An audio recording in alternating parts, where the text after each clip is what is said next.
Welcome to the Motherhood Alliance podcast, the podcast dedicated to empowering moms and families on their health and wellness journey. I'm Brittany Suttner. And I'm Drea. Together, we're here to explore holistic approaches that go beyond conventional medicine. Each week, we dive into topics that matter most to you. Everything from nutrition and mental health to alternative therapies and natural living. And whether you're a new mom navigating the early stages of parenthood or a seasoned pro looking for new ways to support your family's well-being, you're in the right place. Even better, all of our guests are local small business owners who you can actually talk to and work with. You can learn more about today's guest and connect with hundreds of other health and wellness professionals through our informative and easy-to-use directory at motherhoodalliance.com. Before we get started, keep in mind that this podcast is for informational and educational purposes only and is not a substitute for personal healthcare advice. Please consult your healthcare provider before making any changes based on the podcast content. Thank you for joining us on this journey. Are you ready to help your family thrive? Let's get started.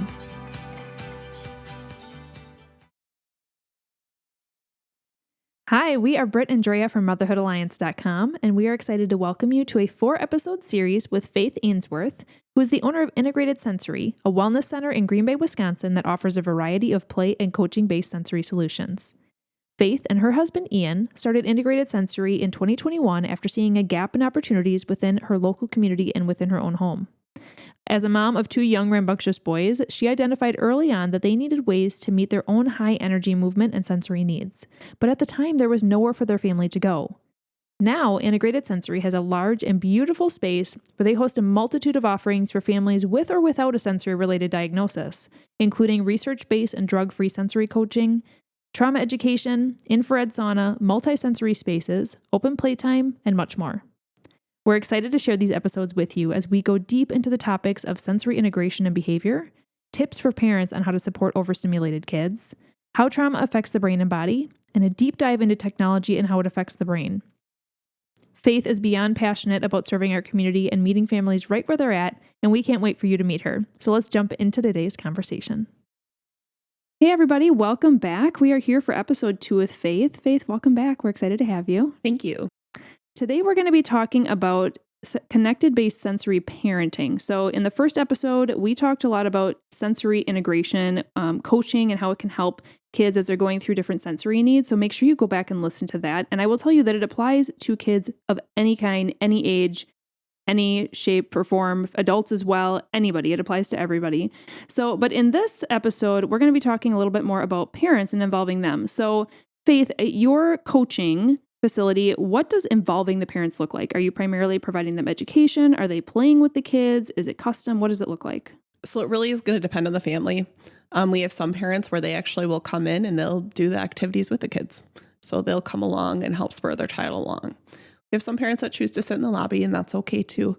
We have some parents that just choose to sit and watch, but then they start hearing the terminology we're using and they start applying it back at home. So is that kind of your ultimate goal, is to help teach the parents what you're doing in coaching and help them to be able to apply it at home? Correct. Because when they learn some of these different behaviors and things like that, they're going to best be able to help their kids. One of our core values at Integrated Sensory is educating. Because the more you know about your sensory systems and your loved ones, the better you're going to be able to help them. For sure. Totally agree with that. Do you have a certain research-based program or philosophy that you follow for helping the kids and their parents? So when it comes to parenting, how we deal with outbursts, things like that, we use something called TBRI. So TBRI is called Trust-Based Relational Intervention. We have a practitioner that we've partnered with. All of our coaches are actually certified as caregivers as well. And TBRI is actually an evidence-based, we'll call it a connected parenting method that kind of puts tools in your pocket as a parent to know, what do you do when these behaviors do happen? That's powerful. I mean, and you could probably go through different scenarios too. Like if you go to the grocery store and that tends to be where they act out, what can you do ahead of time? Or, you could probably go through different kinds of things that they're going through. A big part of TBRI is, what do they need? What need needs to be met? Yeah. So a big thing that we've probably heard from our coaching clients as well is that my kids started using their words and their voice. Oh, that's good. That's huge too, because a lot of kids just don't know how to explain, or they don't know what they're feeling. right? Right. They don't. And then, you know, for us, one of the terminology and the pieces that we use is asking for a compromise. So the child, rather than just, you know, blowing off and doing it whatever way they want, they can come and be like, can I have a compromise? And 9 times out of 10 as an adult, you're like, sure, you can play one more minute with the car and then do what you want. Oh, sure. You know, or can I have a snack first? Sure, you can have a snack before we do that. Yeah. It's a need that you didn't necessarily know about that they can meet without having the tantrum.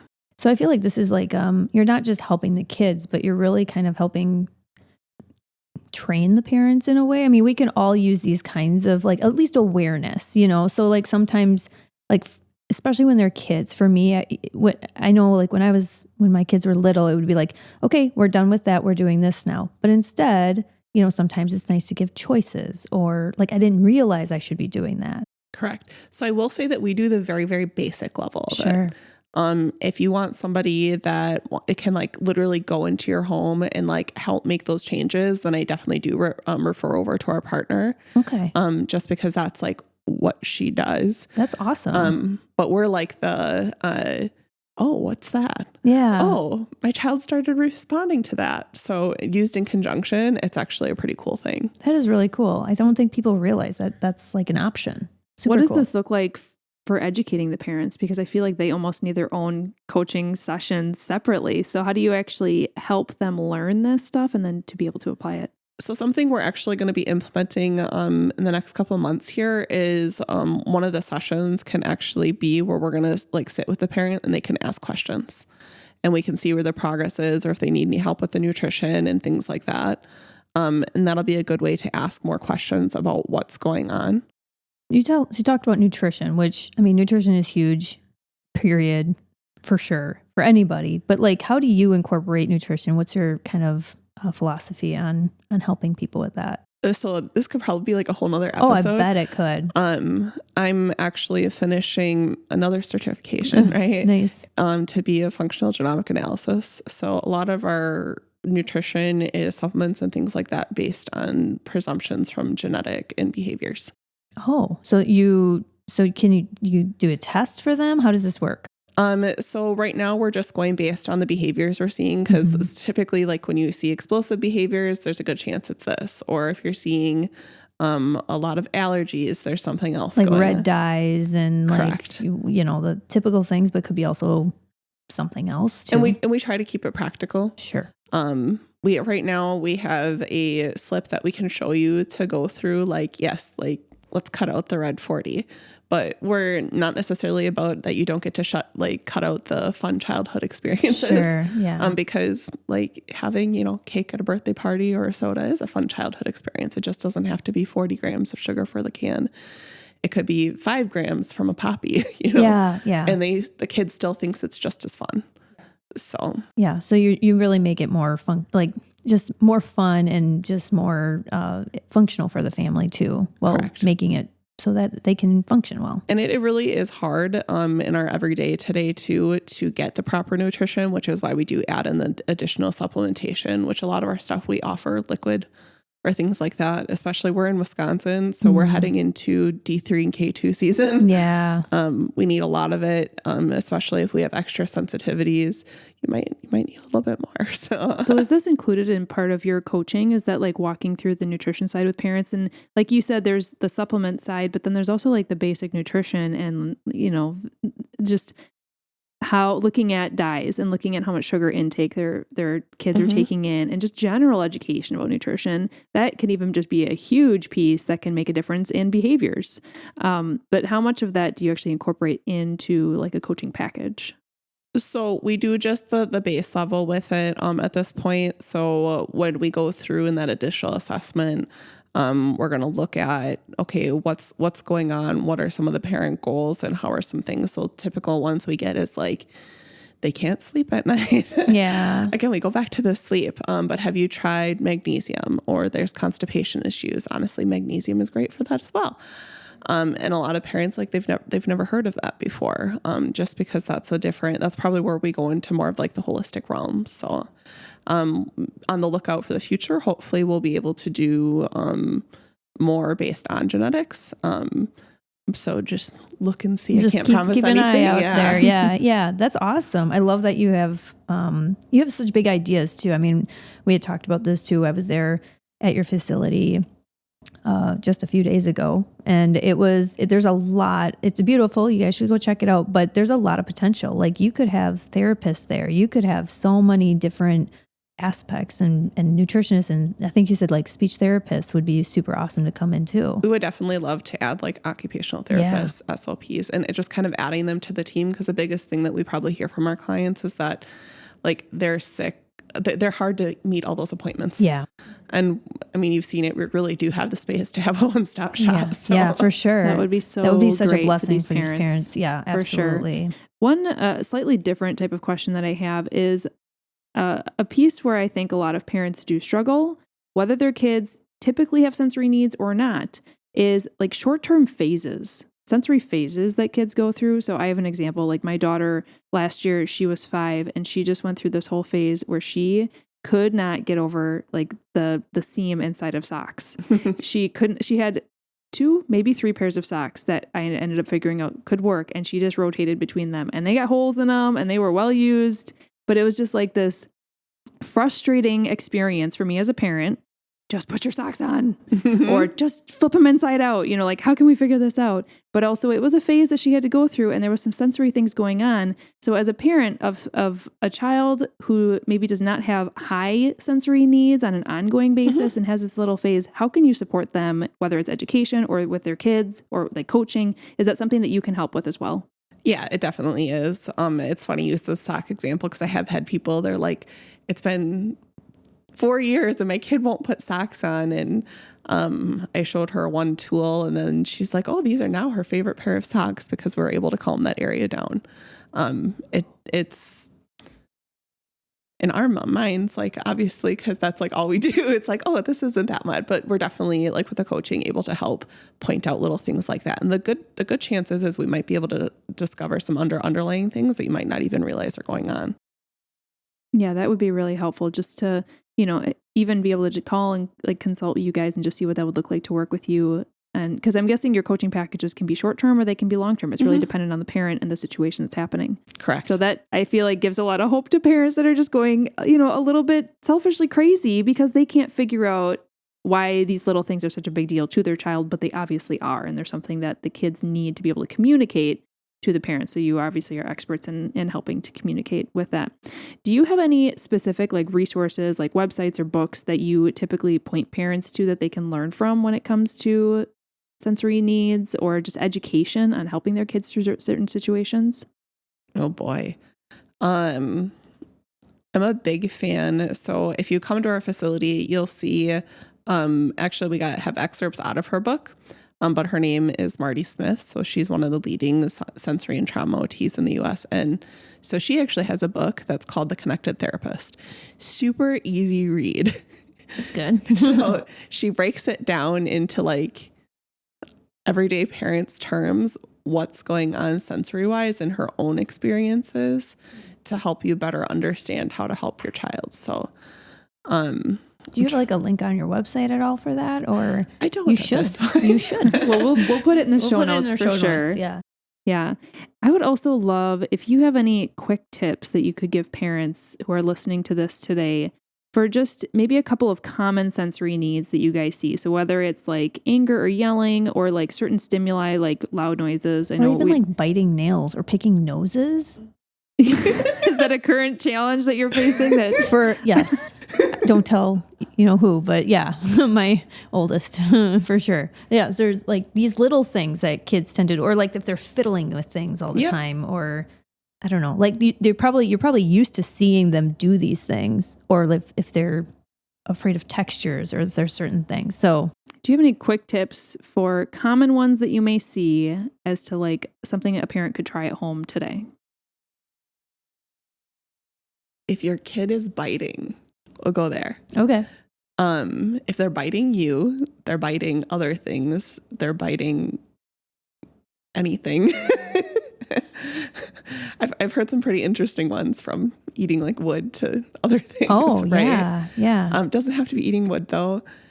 give them something hard to chew, from a Hubba Bubba piece of bubble gum to an apple to they actually make chewers to have on them. So teaching them like it's not safe to like bite yourself or bite others, but if we need to bite, let's chew on this.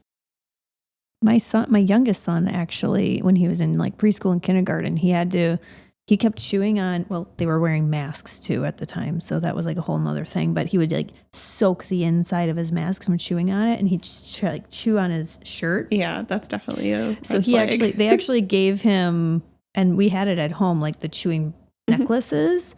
That did help. He chewed through one. Mm-hmm. Eventually, he stopped doing it as much. Sometimes he still does, which is interesting. Now I'm like, why? What triggers that? Like what? So now you got me really thinking about that. I probably see it in stress responses a lot. So like, you'll see it like if they're out in public or stuff like that. They'll start biting things or biting other things, or like they're at preschool, so it's not like necessarily like the calmest environment in the world. That's true. Yeah, and wearing a mask too when he was Wearing a that young. mask is pretty intense and stressful for like a preschooler. Well, it's also distracting too. Correct. What about like outbursts? And now, every kid is going to have tantrums here and there, but like outbursts in public. Let's just use that example. Do you have any tips for a parent on how to help a child through that in that moment? Remember that nobody else matters. Your child does. What does your child need that they're having the outburst? Typically, when you see kids with a lot of emotional outbursts, they're looking for something called proprioception. So giving them a deep hug or doing things before you go out is probably a practical tip. So doing things as in like the movement based stuff. Yep. So getting highly, stimulated with movement. So if they're young, putting their other sibling in like a laundry basket and having them push them across the floor back and forth, like a fun game. Having them go and swing on a swing set. There's something called a body sack where they can go in and stretch around in that for a while. Okay, so it's almost like you have to kind of assess what your kiddo, if what's triggering them or what kind of behavior you don't want them to be doing, right? And then thinking about how can, thinking through that, right? Like thinking maybe, is there like a trigger ahead of time? Is there something that's making them behave that way? And that's where you can come in here, right? Mm-hmm, so like definitely when you say you have like packages and stuff, this is all customized, right? So it's like, you're not committed for 6 months necessarily. You're like committed to whatever it is that the coach tells them that they think needs to happen. So it doesn't have to be that long to help with these behaviors. Correct. Yeah, that's amazing. Yeah, and I have another question that when it comes to, feeling like you're doing a good job with parenting, because that is just a whole different level, right? Like we always feel like we're failing in different ways, or the challenge is changing on a daily basis. But one thing that we can do is thinking ahead. So kind of like you were just saying, do you have any tips on helping to set boundaries with other friends or relatives for a child who is having specific sensory needs? So I think again, so we're heading into like the holiday season here. Setting a time like when you're gonna leave. It doesn't have to be the forever staying. Having timers saying, hey, we're leaving in a half hour, putting your phone in front of them with the timer to say this is going, oh, we're leaving in 15 minutes. Oh, we're leaving in this, so that the person or the child is aware of what's going on. And using like tips like the blog that I think I just contributed to that one. Yeah, that'll probably come out right around when your podcast is coming out, actually. Yeah. So like having, earbuds in if it's loud or things like that. And then just accepting that even if you're, in-laws or whatever, like, oh, he's fine, he doesn't have any sensory issues, that doesn't necessarily mean it's true because you know your child best. So yeah, I mean, that is helpful just to think ahead to the holidays, and even just, people who are not living in the same home as the child just don't have the same understanding of what they're doing. So, and people are maybe not always open-minded to trying different things outside of how they raise their kids, right? Correct. So thanks for diving into that. Can you share a little bit about how do people typically pay for coaching? What does that look like? So we typically have two ways. One is personal pay. So you can just cash pay or with a card. Otherwise, the other thing we have in our area several contracts with something called CLTS. So it's called Children's Long-Term Waiver. So if your child already has a disability or something like that, they can help with paying for some of the costs. No guarantees. You have to work it out with your goal and your plan, but. Okay. Yeah, that is helpful. So no insurance, right, at this time? Not at this time. Which is, you know what, but that's okay because we do what we have to do for our kids. And we also understand as small business owners, we're all doing our best to just make sure that these resources can be out in the community. But you do offer a complimentary sensory assessment. Correct. So what does that look like and how does somebody take advantage of that? So for the complimentary assessment, the best way is to actually give us a call. You can find our phone number on the website, which is, it's 920-646-2582. I've said that one too many times. Or we do right on our main homepage, have a drop-in box where you can request a time, but it is preferential that you do just give us a call. So. And what does that look like? Yeah, what does it look like? And then are you diagnosing something? So if somebody is coming in and they're like, I wonder if my child might have some sort of a diagnosis, are you helping with that or not? No, not at this point in time. We don't do diagnoses. We're not medical professionals. Are we educated? Yes, but we are not therapists and we're not medical. So what does the assessment actually look like? So the assessment is you're going to go in with one of the coaches. The parent's going to be there in the room as well. We prefer if the decision-making people are there. We do prefer if it's just the one individual or the child and the decision maker. When you get a lot of siblings, it gets a little chaotic. And then we're going to actually walk through the reflex testing and just generally observe and see if they're able to follow any directions or if they're having praxis issues. And then we're going to sit with the parents and explain what those are, answer any questions, and kind of come up with a assessment from there. So awesome. Perfect. And what is your website so people know where to find you? Yeah, www.integrated-sensory.com. Perfect. All right. Well, we will be back with 2 more episodes with Faith. Stay tuned for those.